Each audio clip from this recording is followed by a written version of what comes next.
Gladwell does a great job in this book, I think, of really reframing how we look at advantages and disadvantages. For sure. And right away in chapter 1, he throws us right into this story of Vivek Ranadive.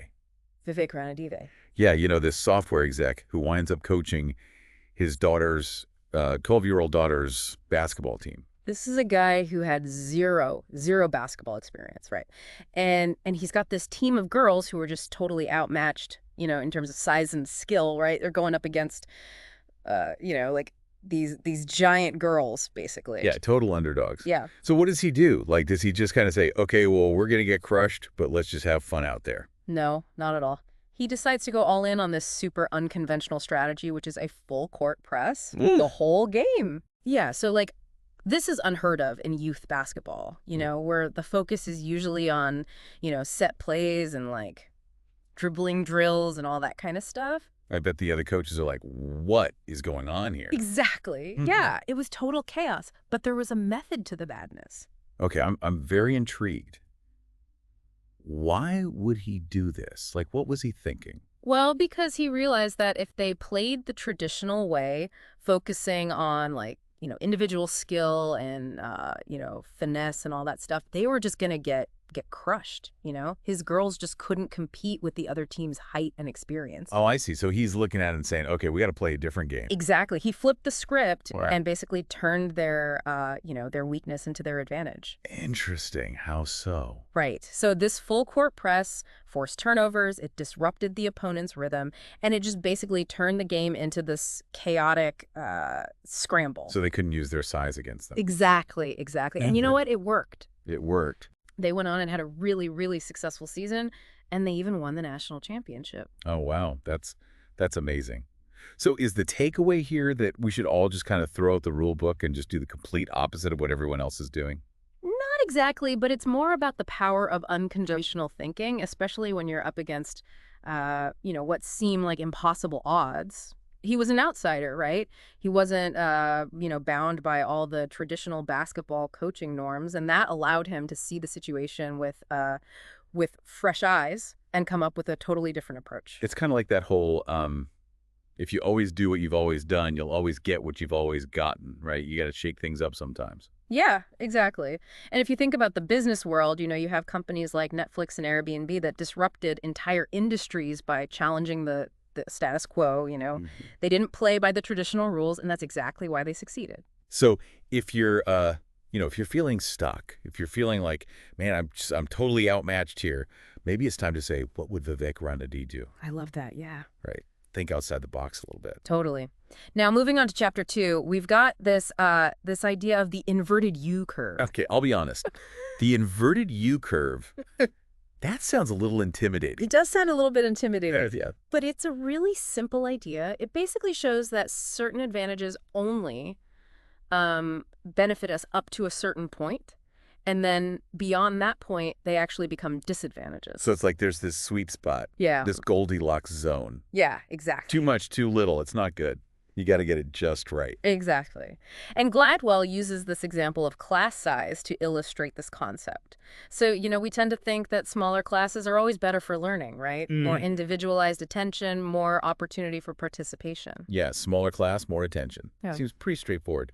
But the inverted U curve suggests that it's not that simple. There's a point where class size becomes too small, and you actually start to lose some of the benefits. What do you mean? Well, you might lose the diversity of perspectives, the collaborative energy, the chance to learn from your peers, different approaches to problem solving. Yeah. Think about a class with like only 1 or 2 students. It's more like tutoring than a real dynamic learning environment. I see what you're saying. Yeah. Yeah, it's like too big, you get lost in the crowd. Too small, you don't get that kind of energy from other people. Right. And this actually applies to so many areas of life, not just education. Think about money, for example. We tend to think that more money always equals a better life. Yeah, for sure. But research actually shows that happiness and well-being only increase up to a certain income level. Beyond that, the benefits kind of level off and other things become more important, like your relationships, your sense of purpose, your health. Yeah, money can't buy happiness, or at least it can only buy so much happiness. Exactly. And the inverted U curve reminds us that it's about finding that sweet spot, that optimal balance in so many areas of life. Okay, that makes sense. Hmm. So how does this inverted U curve, play out in the story of Teresa de Brito, Teresa de this Brito. principal of a small rural school? Right. So de Brito's story is a great example of how a perceived disadvantage can actually turn out to be a really good thing. She was really worried about the shrinking class sizes at her school, fearing that her students would miss out on the benefits of a larger, more diverse learning environment. Yeah, that makes sense. I mean, if you have fewer students, you might have to cut programs, maybe even close the school. Exactly. But what she discovered, and what Gladwell highlights, is that smaller schools can actually have some really cool advantages. Okay, like what? Well, for example, teachers in smaller schools often have more time to spend with individual students, and they can really tailor their teaching to meet those specific learning needs. Yeah, I can see that. Also, students in smaller schools often feel more connected to their teachers and their peers, and that creates a really strong sense of community. It's like that it takes a village to raise a child kind of thing. Exactly. And there's research to back this up, too. Studies have shown that students in smaller schools often do just as well, if not better, than their peers in larger schools, especially when it comes to things like engagement, participation, and a sense of belonging. So are we saying that we should all be sending our kids to tiny rural schools? Not necessarily, but the takeaway here is to challenge those assumptions, right? And to look for those hidden advantages in situations that might at first seem like disadvantages. Maybe that smaller company, that less prestigious school, that quieter neighborhood is actually a better fit for you. It's about finding that Goldilocks zone like we were talking about. Exactly, that sweet spot. All right, I'm liking this. So this brings us to chapter 3 and the story of Caroline Sachs, right? Caroline Sachs, yeah. So who is Caroline Sachs and what's her story? So Caroline Sachs was this brilliant student who was really good at, science and math in high school. She wanted to have a career in science. And she got accepted into one of the most prestigious universities in the country, Brown University. Sounds like a dream come true. It does, right? Top-ranked school, challenging program, surrounded by other really smart people. What could go wrong? Yeah, what could go wrong? Well, that's what Gladwell is exploring in this chapter. So Caroline, even though she was really smart and loved science, she really struggled at Brown. Oh, no. Yeah, she found herself surrounded by students who were just like even more accomplished, even more driven, even more brilliant. So she went from being a big fish in a small pond to a little fish in a very big pond. Exactly. And that had a huge impact on her confidence and her academic performance. She started to doubt her own abilities, and she started to question if she even belonged in that kind of high-pressure environment. That's got to be so discouraging, to go from being at the top of your class to just feeling like you're barely keeping up. It is. And unfortunately, her story is not unique. Gladwell talks about research showing that a lot of students who do really well in less competitive environments end up struggling when they go to these elite, really selective programs. It's not that they're suddenly less intelligent, it's that their perception of themselves, their sense of belonging, gets shaken up when they're always being compared to the very best. Right, that makes a lot of sense. So what happened to Caroline? Did she turn things around? Sadly, she didn't. She ended up switching her major, and she gave up on her dream of a career in science. She felt like she just couldn't keep up in that environment, and it took a toll on her self-esteem. Man, that's heartbreaking. So is Gladwell saying that we should just avoid challenging ourselves? Like, should we just settle for being a big fish in a small pond? No, not at all. What he's really highlighting is the importance of finding the right fit for our talents and our learning styles. It's not just about going to the best school or working for the biggest company. It's about finding a place where you feel supported and challenged and inspired to do your best work. So it's really about knowing yourself, Yes. knowing your strengths, your weaknesses, and finding a place where you can really thrive. Exactly. And sometimes that means choosing to be a big fish in a smaller pond, where you can have a real impact, you can develop your skills, and you can gain confidence. And who knows, maybe that smaller pond will lead you to bigger and better things down the road. Man, this is really making me rethink a lot of my assumptions about success. He's really challenging us to look at things in a whole new way. He is. And we're just scratching the surface here. There's so much more to explore in David and Goliath, but that's a deep dive for another time. Okay, so we've seen how thinking outside the box and finding that right environment can really turn what we think are weaknesses into advantages. Yeah. But David and Goliath doesn't stop there, right? Chapter 4 takes us into this world of art, specifically the Impressionist movement. Yeah, these guys were the ultimate underdogs. Really? They were totally rejected by the established art world at the time. Their work was considered too radical, too different from the traditional style that was being taught in all the academies and Ooh, salons. imagine putting your heart and soul into your art, and then everyone's like, nope, not good enough. Not even real art. Ouch. Exactly. And it would have been really easy for them to just, give up and go back to painting landscapes and portraits and things like that. But they didn't. They stuck to their guns. They did. They believed in their style, in their way of capturing light and color and movement. So they created their own exhibitions, their own spaces to show off their work. And they found this whole audience that really appreciated their unique perspective. So they kind of created their own pond to be a big fish in. Exactly. And eventually that pond got bigger and bigger. And now, we celebrate artists like Monet and Renoir and Degas as masters. But in their day, they were the rebels, the outsiders, the ones who weren't afraid to challenge the status quo. It's such a good reminder that sometimes the greatest innovations come from those who are willing to go against the grain, even when it's hard. Totally. And you see that in the business world too, right? The companies that really shake things up, that do things differently, those are often the ones that end up being the most successful. I'm seeing a theme here. Okay, so chapter 5 kind of takes a turn, right? It explores the downsides of wealth, The downsides of wealth. which Yeah. is interesting because we often assume that, wealth solves all problems. Right. Like more money, more problems, but not always, right? Yeah, not always. So what's Gladwell getting at here? So he introduces us to this successful Hollywood executive who's struggling with the challenges of raising kids in a very wealthy environment. It's interesting that you say challenges because we often think, oh, wealthy kids, they have it made, right? Right, but this executive, he's worried that his kids, because they have all these privileges, won't develop the same drive, the same work ethic, the same resilience that he had to cultivate growing up in a much less privileged environment. It's kind of like the saying, necessity is the mother of invention. Exactly. When you have everything handed to you, you may not be as motivated to hustle, to work hard, to overcome obstacles. And the executive goes even further, right? He says that wealth has the seeds of its own destruction. Yeah, it's a powerful statement. He's basically saying that privilege can lead to entitlement, a lack of appreciation for hard work and, a disconnect from the struggles of everyday people. It makes you think about the inverted U curve again. Yeah, right. There's a sweet spot for everything, maybe even wealth. Maybe, yeah. Enough to give you security and opportunity, but not so much that it makes you lazy, I guess. Right. And it's a reminder that real success isn't just about money. It's about raising good human beings who are kind, compassionate, and ready to make a positive impact on the world no matter how much money they have. Yeah, very well said. Yeah. So chapter 6 introduces this concept of desirable difficulty, Desirable difficult. which when I first heard it, I was like, wait, what? How can difficulty be desirable? It sounds a little strange. Yeah, isn't that something we try to avoid? Right. But Gladwell's point is that certain kinds of difficulty, certain challenges and obstacles can actually help us learn and grow and become better problem solvers. Okay, so it's not like we should just go looking for hardship for the sake of hardship, but it's more like recognizing that some struggles can actually make us stronger. Yeah, that's a great way to put it. Remember Vivek Ranadive and his full court press strategy? Oh, yeah, yeah. That was a difficult, unconventional approach, right?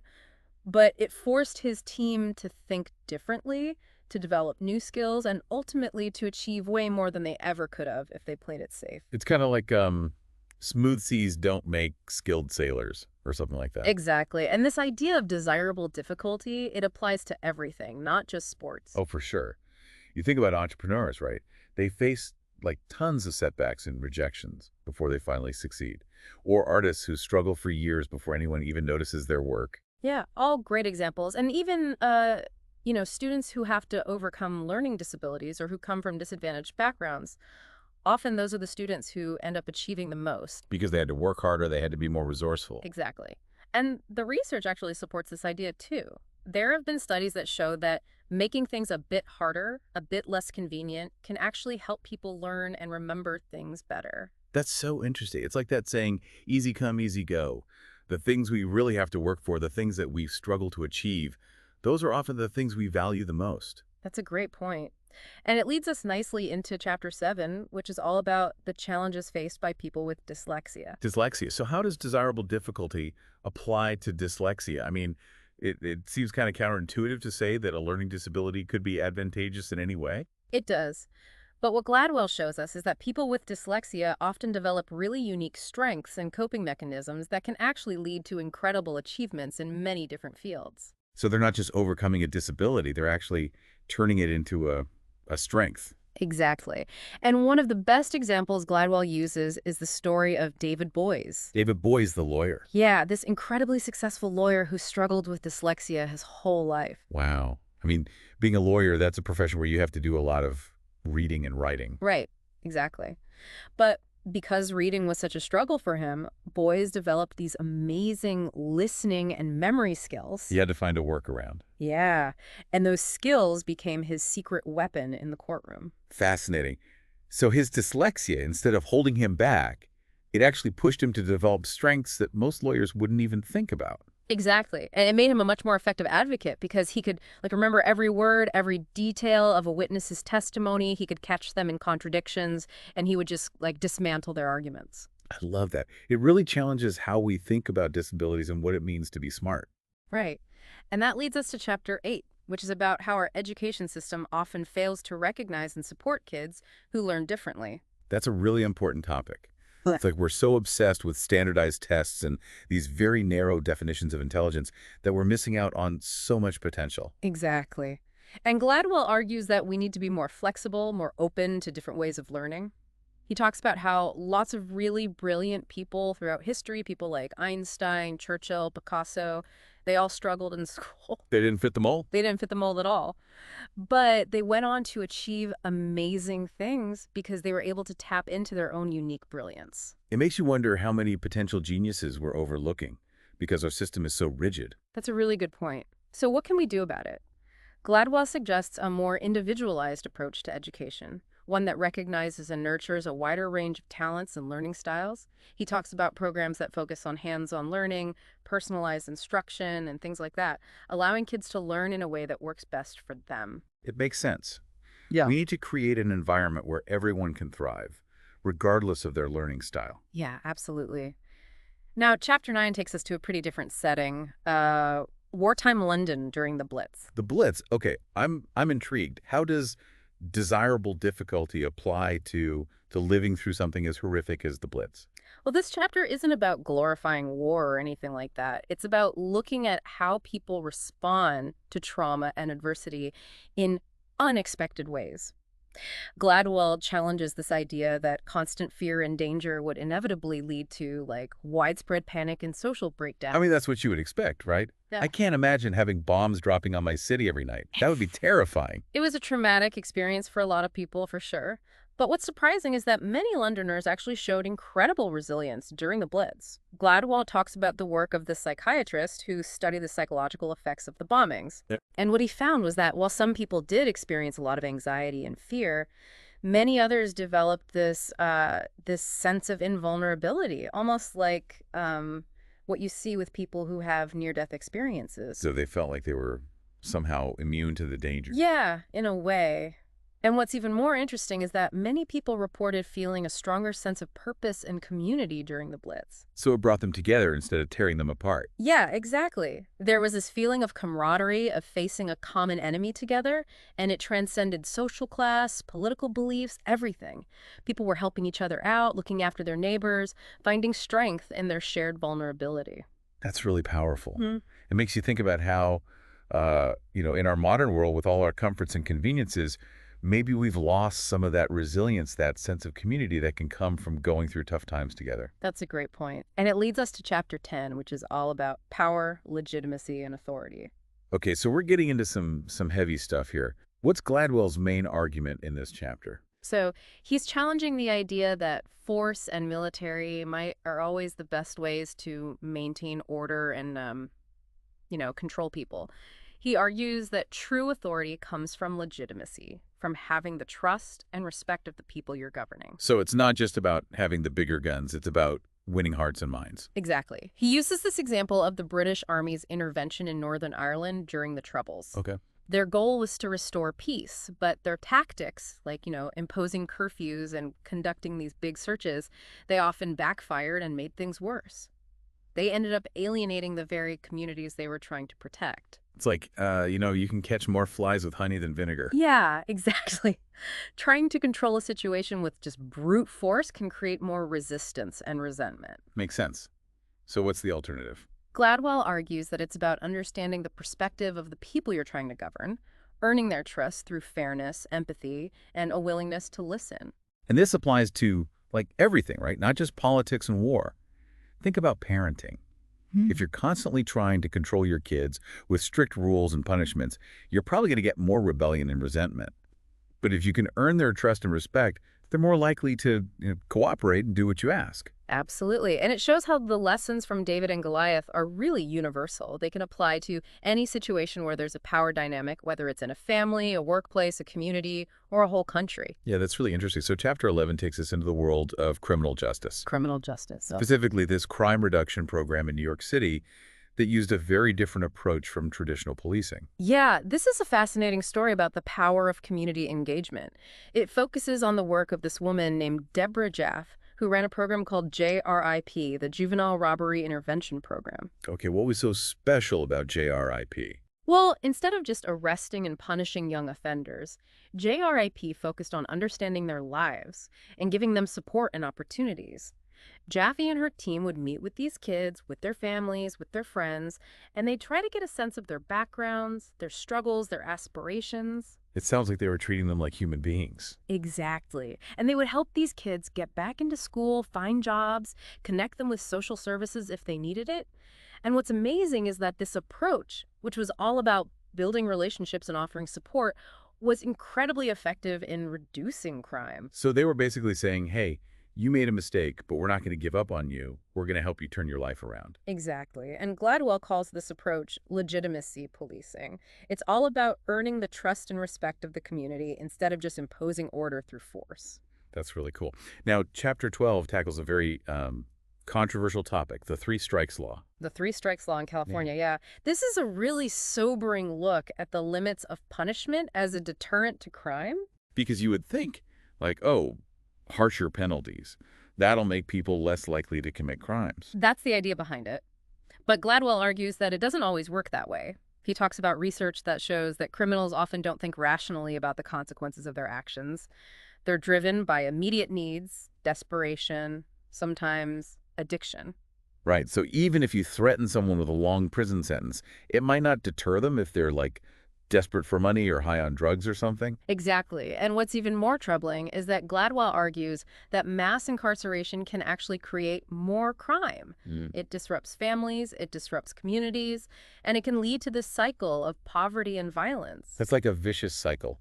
You lock someone up, they lose their job, their family falls apart, their kids are more likely to end up in trouble, and so on. Exactly. And he uses the term collateral damage to describe all the negative consequences that ripple outward from locking up so many people. It makes you really think about the unintended consequences of these tough-on-crime policies. It does. And David and Goliath really challenges us to think differently about our criminal justice system and to consider alternatives that focus on rehabilitation and community engagement and addressing the root causes of crime.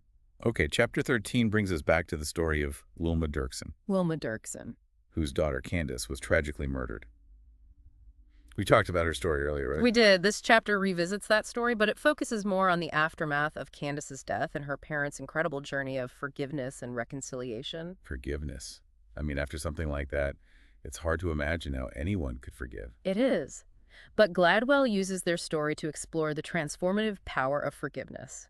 He argues that while it might seem counterintuitive, choosing to forgive can actually be a path to healing and finding peace. So it's not about condoning the crime or saying that what happened was okay. It's about freeing yourself from all that anger and resentment that can eat away at you. Exactly. And there's actually research that shows that forgiveness can have real benefits for your mental and physical health. It can reduce stress, improve your sleep, even lower your blood pressure. Exactly.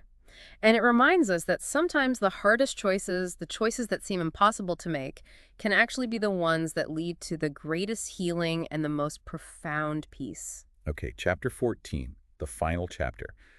This one takes us to this small village in France called Le Chambon-sur-Lignon. Le Chambon-sur-Lignon. It's an incredible story about courage and compassion during the Holocaust. So what happened there? Well, the villagers of Le Chambon, who were mostly Protestant, they risked their own lives to shelter and save thousands of Jewish refugees. Wow, a real-life example of David and Goliath. Yeah, absolutely. And Gladwell argues that their story really challenges us to rethink what it means to be heroic. It Yeah. wasn't soldiers or politicians or famous people who saved these lives. It was everyday people, motivated by their faith, their compassion, and their belief in the dignity of every human being. They saw people in need, and they just did what they could to help. Amazing. It's an inspiring reminder that we all have the capacity for great good, even in the face of tremendous evil. Definitely. And it's a perfect way to end David and Goliath, a book that really makes you think about the world in a whole new way. Absolutely. It challenges your assumptions, it expands your perspective, and it ultimately leaves you feeling more hopeful about the potential for good in the world. So as we wrap up our deep dive, what are some of the key takeaways that stand out to you? Well, for me, it's the power of looking at things from a different angle, of questioning what we think we know about advantage and disadvantage. Gladwell shows us that sometimes our weaknesses can be our greatest strengths, and that obstacles can be opportunities for growth and innovation. I totally agree. And I think he also reminds us that real success isn't just about achieving external goals. It's about living a life that's meaningful and purposeful and connected to something bigger than ourselves. I love that. And he does all of this through these amazing stories of real people who overcame incredible challenges and achieved extraordinary things. It's a book that stays with you long after you finish reading it. Now, I'm curious, for our listeners out there, what resonated most with you? What are some of the key takeaways that you'll be carrying with you from this deep dive? Leave us a comment below and let us know. We'd love to hear your thoughts. And until next time, keep exploring, keep questioning, and keep diving deep into those ideas that spark your curiosity and make you think. And remember, don't be afraid to be a David in a world of Goliaths. We'll see you next time. Yeah. So, we've spent all this time really diving deep into this idea of the advantages and disadvantages, right? And questioning our assumptions about power, about success, about what it means to win. And it really has been a deep dive. David and Goliath has just like shaken up my whole perspective on things. Yeah, for sure. And I bet our listeners are out there having their own like little aha moments as they're listening to us talk about all this stuff. I hope so.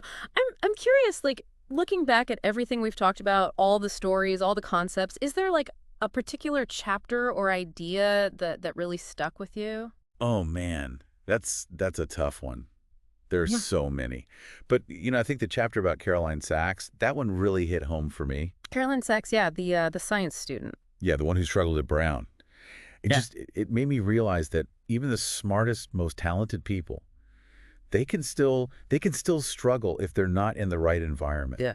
That finding that right fit, Yeah. that's so important, not just for, achieving success, but for your well-being, for your mental health. Yeah, I totally agree with that. It's something that I think we often forget about. We get so caught up in these external markers of success, like, oh, did you get into the best school? Did you get the highest paying job? And we forget about whether we're actually going to be happy, whether we're going to thrive in that environment.